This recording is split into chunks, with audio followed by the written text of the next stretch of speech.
Hello everyone, welcome back to the channel. I am Mad Cap, and there's another video on Raid Shadow Legend. Yes, I am back. It has been a couple weeks.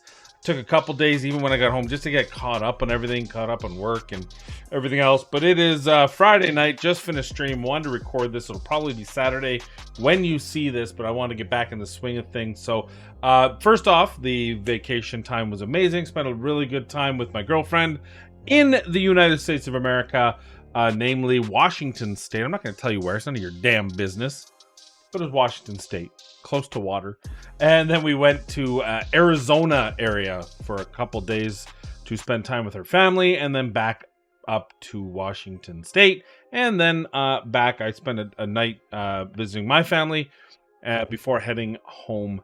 And here I am. So it was a great time. Really enjoyed myself, but it is time to get back into the swing of things. Time to get videos going, and I wanted to just kind of ease into one. I tried a couple. I'm not gonna lie to you. I tried a couple videos yesterday. Just weren't really firing. It didn't really feel right. I was trying to do a video on some epic champions based on the on a tier list, and it just didn't feel good. And then I saw the Raid Digest come up, and that, you know what? When I first read it. Again, you know, you're not paying attention, you're not watching the videos, you're not seeing what's going on, and you miss stuff. And I want to talk about this and take it to a kind of a bigger perspective here, and just have a little chat for my first video back. Yes, tomorrow I will be putting out another. I built them so you don't have to. But in order to, you know, bribe you guys to maybe watch this, we're also going to be giving away our 540 gems for the month of, well, technically February. So here's the deal. As always, I'm going to post this next Friday. You'll have 1 week. So next Friday on stream, we will pick the winners, and 5 lucky winners will have a chance to win a shard and 540 gems for their account. All you need to do is post your code plus the answer to the question that I'm going to ask later on in the video down in the comments down below, and everyone who does that has an opportunity to win. We'll pull the winners live, and then of course I send that off to Banana, and she gives that to you guys on or about the 10th of the month. So that's what's going to happen, but let's just talk about what's going on. Let's just bring up the Raid Digest first, and then like I said, there's going to be I think it's part of a bigger thing in my head that I wanted to talk about. So we'll start here.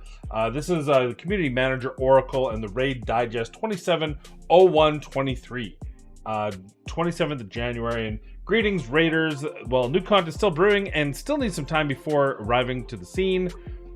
Today's Raid Digest is going to cover things you might expect during a couple weeks or so. Let's get this rolling. Champions, new and old. What a shock! More new champions. Whereas Lizardmen just received Python as their new reinforcement. Silver Watchers are pairing to bolster, so that tells me we're gonna get a fusion for Sylvan Watchers. While the inflow of new champions constantly enriches the game, we'd also like to celebrate those who accompany you at the starting stage of your journey and truly give legendary credit. Wink, wink. Legendary credit.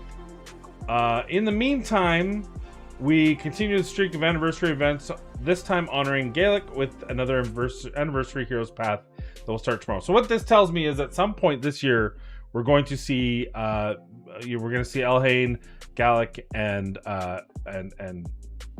what's her name? Well, enshrined as legendary champions. Is that so that's probably going to be their next gimmies after Rhonda, because I mean they did Death Knight, they did that whole thing, so they're thinking maybe they can get lightning in a bottle and do a whole thing around the 3 starting champions.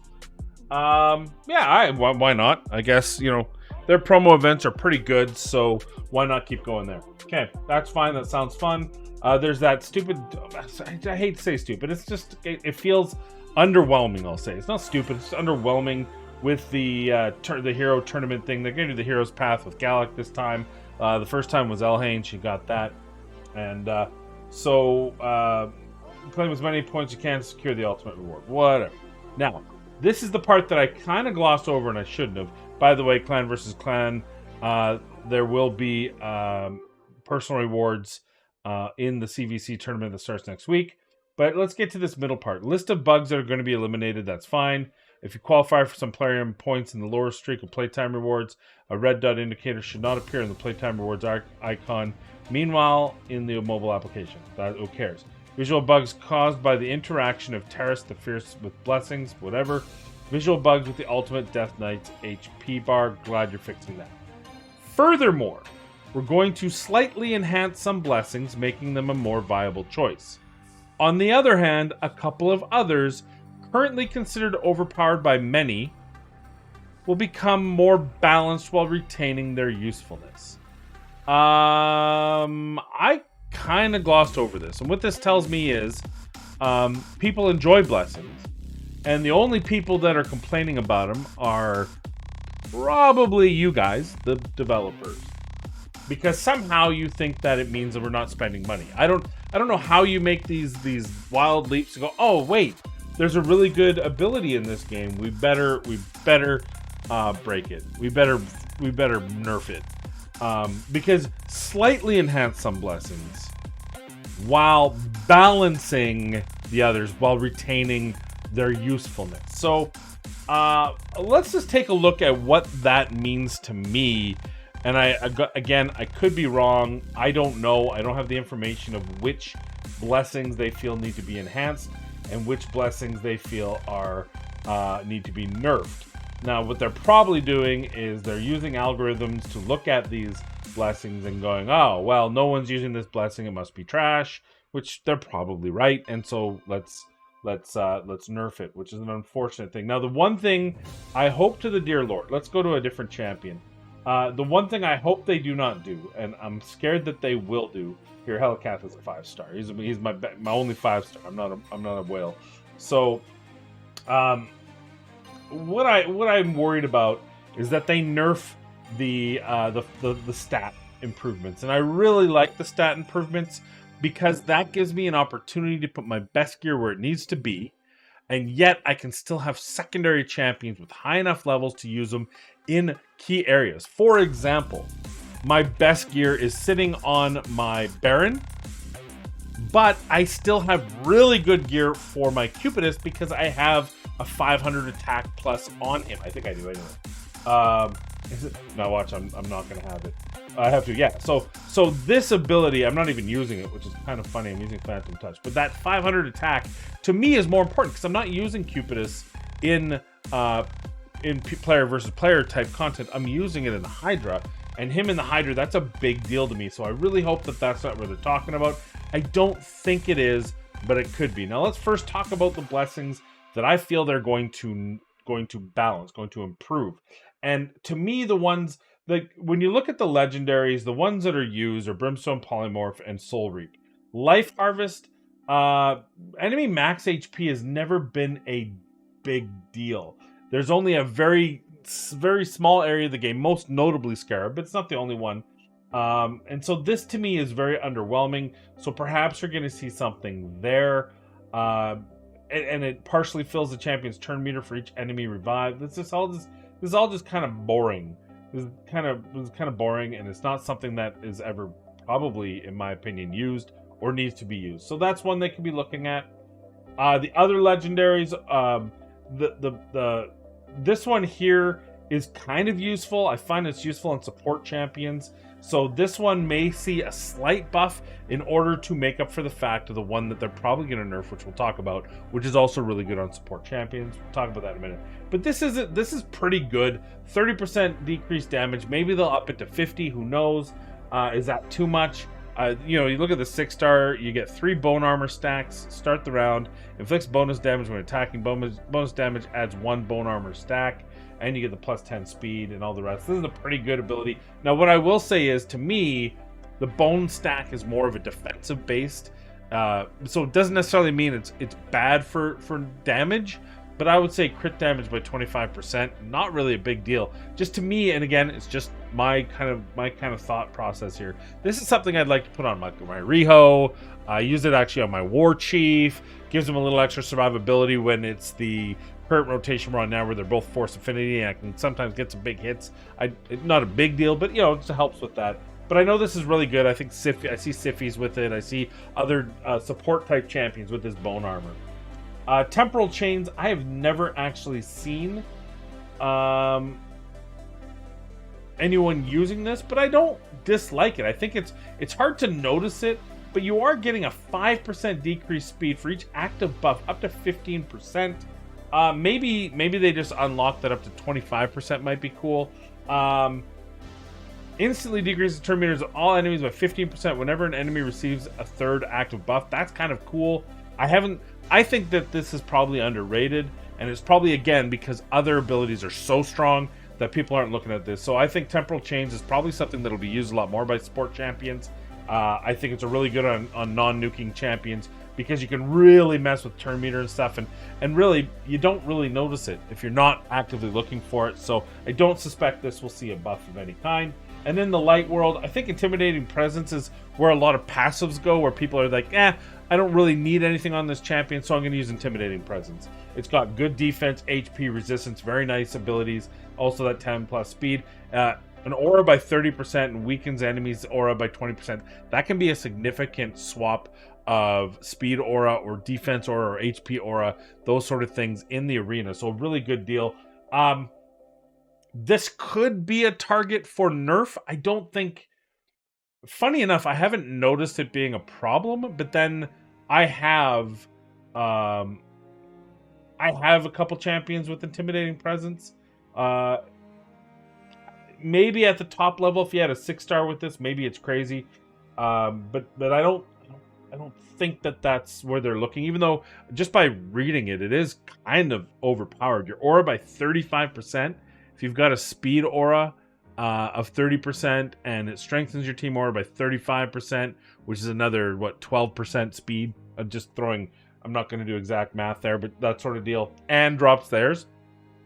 When you're talking 400 speed, that can be a fairly big swing. So maybe that's what it is. Maybe at the top end, but I don't think enough people use Intimidating Presence for this to be an issue. This might be a level 2 issue, to be honest with you. So those are the kind of things. Now, other things that I think, Heaven Cast, I actually really like Heaven Cast. Buffs placed with this champion's default skill will ignore a percentage of the target's resistance. I think it's a little underwhelming. So maybe the epic one could be done better. Iron Will decreases the damage from this champion receives from enemy skills. When enemies inflict damage when it's not their turn. This is so specific. Hydra's a good example, I think, though I haven't actually paid attention to see if it works. Thinking you activate the torment head because of the number of hits on it. It's not technically their turn, but they're hitting you, and you can reduce the damage received. That might be it. Maybe they buff it, but I mean, honestly, if you're using that in that specific instance, the only problem might be this is so specific that people aren't using it. Miracle Heal. I actually use this on a couple of Hydra champions as well because of the max HP you lose. It's nice to be able to restore some of that. And it's a rare one, so I don't expect them to be doing much with the rare abilities. Same with this one. I'm going to ignore the rest of the rare, but I do like Miracle Heal in some specific instances. So one of the ones that I do believe is very underwhelming for the epics is Lethal Dose, and the problem is that it's poison debuffs placed by this champion in the arena. Who's using poison debuffs in the arena? Who cares about poison debuffs in the arena? There's no reason. I can't think of a possible reason why. Increases the damage enemies receive from poison debuffs placed by this champion in the arena. So if this champion that you had this on had poisons that ignored immunity, resistance, and all that stuff, maybe this could be kind of cool. It could amplify your damage, like increase the damage by 50%. That'd be really nice, but it doesn't do that. You still have to have a champion placing poisons at a very high level. I mean, if you want to get cheeky, you can put this on a Kymar because it's A1 to place poisons. But the reality is your Kymar, that's not what your Kymar is being used for. So maybe you get really cheeky, put a poison toxic set. But overall, I think this is a really underwhelming one and would be one that I'd like to see them bring this into the PvE market. Maybe you have to drop how much the reduction is because of things like Clan Boss. Or maybe you say it doesn't work on Clan Boss. If you're worried about the Clan, although at this point, are you really worried about the Clan Boss? I mean, when there's 2 billion damage on the record for a champion that takes 72 million to get the top chest, at this point, are you still worried about it? You shouldn't be. So just open this up to PvE, and I think it might be usable. Cruelty. I've used Cruelty a bit. It can decrease a single champion's defense by more than 40%. They do stack It just means that you can't have more than that, or 20%. I really like this ability. I do think that they might nerf it because they're worried about that 20% defense on some of the big bosses. I haven't specifically heard of any issues, but I could see where they might be looking at that one. But I think this one's perfectly fine. I do use it on my epic nukers. I think that's my favorite one. War, we have we already talked about Life Harvest. Commanding Presence, multiple champions, so it strengthens your team's aura. This is just a baby version of the Commanding Presence, or what's this one called? The Intimidating Presence. I have no problems with it. Chainbreaker, yeah, this one's kind of nice. I don't know if a lot of people use it. I don't think it's overpowered. I don't think they're looking at this one. The other one in Chaos that I think is a little bit underwhelming for me is increases the damage inflicted by HP burns in the arena. Again, we're talking about arena here, and I just think people aren't using this. Maybe, again, maybe we should be. Maybe Cupidus, Venus. This is Incinerate's a really nice combo with that in the arena if you're using Cupidus, Venus combo in the arena. But that's so specific. If you have Cupidus, Venus, if you have them built to use in the arena, and if you're up against a team that you can get Venus to cleanse on, so that you can get this Incinerate off if she gets the extra turn, so that Cupidus then can do the extra damage. You know, that's a lot of ifs. It'd be kind of fun, but I think that's really the only place you would probably see this being used. And I think people are just like, would just rather get the guarantee. So with that said, and I think there's something wrong with this. Someone told me that this is stacking incorrectly, so you might see a debuff or a nerf to the Crushing Red. Now let's talk about what they probably will debuff. So the ones, again, just to recap, the ones I want to see buffed, I want to see Incinerate used in PvE. I want to see Lethal Dose used in PvE. I want to see probably Lightning Cage is used, Intimidating Presence is used, Temporal Chains might need more of a incentive. And the problem for me is the lower one, the 2%, doesn't feel good for me. To only get 6%, so maybe increasing those other ones to get that more usable. Life Harvest is trash, needs to be fixed. In my opinion, the destroying max HP is just not a thing you do or care about, really, especially it's when they're revived. So you have to be in a case where you're getting revivals, which really just means PvP. So to me, that's really embarrassing. Or not embarrassing, but probably unusable. Now, the three that I think they're targeting, and I hope they're not, but they probably are. The first one is Soul Reap. Soul Reap, as I've been told, at the highest level, which I don't have, you see I have a level 5 if I wanted to on Helicath, and to be honest, Helicath can be made to do damage, so this wouldn't be the worst place to use him, though I would probably still go with Polymorph. This one here, that 20% HP threshold is a very too high of a threshold. So I think this is one they're probably going to dial that back to probably 15%, then like 10%, then 6%, and then like 3% is what I look at. I don't have a problem with that. Maybe some people will, but I just think that 20% is such a high threshold in the arena to have this thing knock off on a champion like like Baron, for example, who can hit so hard already, plus if he's a 6-star, and it just becomes a have versus have not. So Soul Reap 1, I can understand. I'm okay if it gets nerfed. Not my favorite, don't want anything nerfed. I think it's silly to nerf it, but I can understand it. Now the two that I am concerned with are, first off, we'll talk about Polymorph. Polymorph is another one that I guarantee you, if I were a betting man, this one gets nerfed. Again, I think the chances are too high. You're probably going to see it drop to 15, 10, 5, and 2 or something like that. The 5% is nothing, but that 20% chance, when you consider how much is going on in arena battles today, platinum level, go second teams, you're not one-shotting things like the old days, and that sheep debuff becomes so strong because it's also a strip.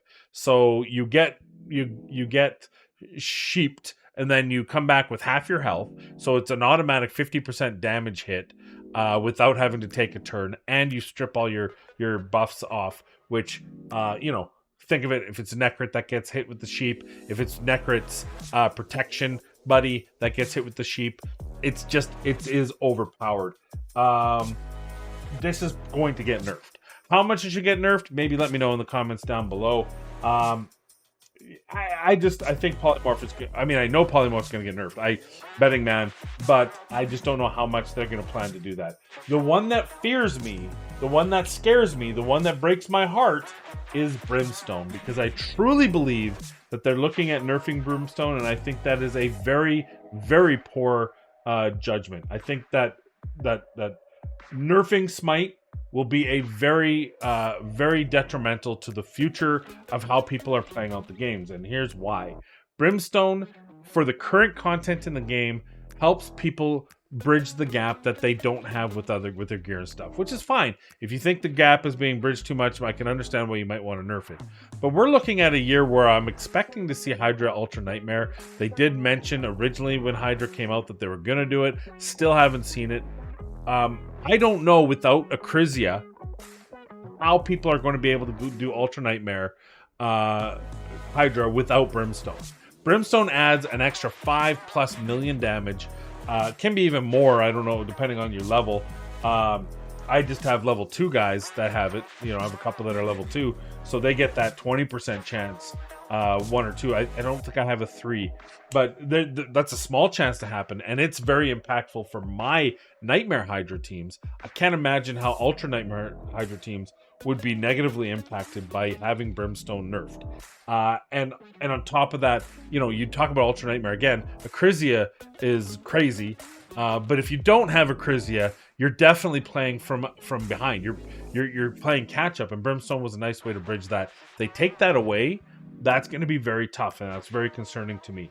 That said, if they were to reduce the amount of damage the Smite did, I wouldn't like it, but I can see it. I can see it, and I can almost understand it to the point where, you know, it will make do. As long as it's still viable in PvE content, boss content, let's just call it what it is, Hydra content, and for some people even clan boss content, then we'll be okay. But as I said at the start of this, my real worry is that they're not just looking at the abilities and nerfing Polymorph, Brimstone, and Soul Reap. My worry is that they're going to reduce the amount of additional stats that you'll be getting. Specifically, defense for defense players, attack for attack players, HP for HP champions. Those are the things that are really concerning to me, because those really bridge the gap. I said it before, and I'll show you again what I mean. For example, my Cupidus, you know, in order to get the level of damage I need, and yet still have the survivability to use him in all Nightmare Hydra situations, regardless of the rotation, this is what I have. And you know, it's big numbers. It's 300 crit damage, it's 51k HP, as well as that 6500 attack. He doesn't need to be fast because I use him in the lead. Obviously much better when I'm using him with Shamael, but even on these rotations he does phenomenal damage for me. I also have to have good accuracy on him. I'd love to have him in good resistance, but I haven't. And taking away that 500 blessing, I think would just, that's a lot of attack to take away. And now I'd have to find a way to get that attack numbers back. And that's, keep in mind, with empowerment, with faction guardians, with my arena, with my great hall. All those pluses go away. He's only got 4,900, not even 5k until you add all that. So I'm at a position where that 500 blessing may not make or break him. I'd probably still use him at 6k attack. He'd probably still do fine.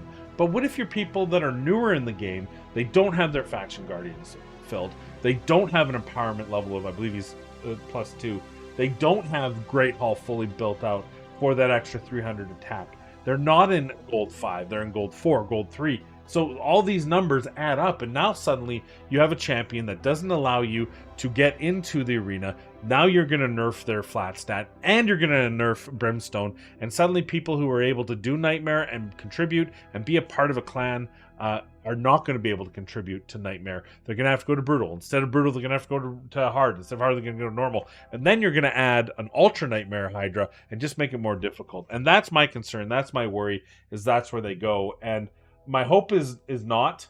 My fear is. And I really think they're not getting the money, their money's worth in their mind on this system, which is why you saw the Sand Devil Necropolis being a much harder, a much more difficult kind of throw gap, because they thought, geez, we're not quite getting, we're getting good. The whales bought. We knew the whales were going to buy all the packs, and they're making their money that way. But Plarium has two seeds that they want to do. They want to get people to buy packs, and they want people to get to spend energy, spend resources. Because if you spend resources, you got to buy more packs. So they want that. They want both avenues to happen. And what's happening, I think, is people are like, oh, this is good. I don't need to do more Altar of Souls. I don't need to do the Twin Towers all the time, because I've kind of gotten the champions I need. But if they lower that, then suddenly all your champions are going to need, right? Like right now, for example, I had a really bad run, but I kept it on Hydra. And you see here, I just made it. Like I said, it was a really bad run. I do have 4 champions that are blessed, but if they do all these nerfs and cumulative, and they feel like they're just balances, but the reality is maybe I need a 5th and a 6th just to be able to do this. And look where I am, and look at the have versus have-nots. Acrisia makes such a big difference compared, right? Like, look at the difference. In fact, Josetta, who is has a great roster, but 460k team power, nailed 122, 611 team power, probably the highest team power in all of them, because a lot of it's part of my defense for arena as well. Yeah, and I'm the lowest on this run. And granted, like I said, I had a really bad run. My Cubinus got killed really earlier. So my point being, I hope that they're gonna at least stay away from balancing the stat level, and if they're gonna nerf Polymorph to be a lower percentage, they're gonna nerf Brimstone to be a lower damage percentage.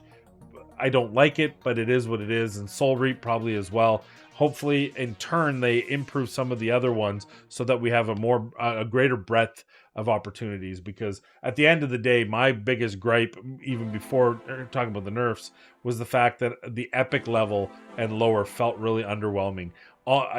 There's no champion I have with that boosted with their blessing, that the blessing to me makes a huge difference. Like my Whisper is a 5-star. What makes a difference is the 400 damage she gets, not the ability, because it's kind of underwhelming. Anyway, that's all I have for you. I've talked your head off enough. We're at 27 minutes. I meant this to be a 20-minute eased in, but you know me, I talk too much. So that's my thought. So let me know in the comments down below, what would you like to see boosted in the Blessing Realm, and what do you think they're going to nerf in the Blessing Realm? Let me know in the comments down below for your opportunity with your UM code to win 540 gems and an Ancient Shard. Again, you get your UM code by clicking your beautiful picture and then going to info, and it's right there. You can copy ID, post that in, and we'll be able to pick 5 lucky winners for February 1 week's time. So thank you for watching the video. I appreciate you. Please be kind, be safe, and we'll see you in the next one.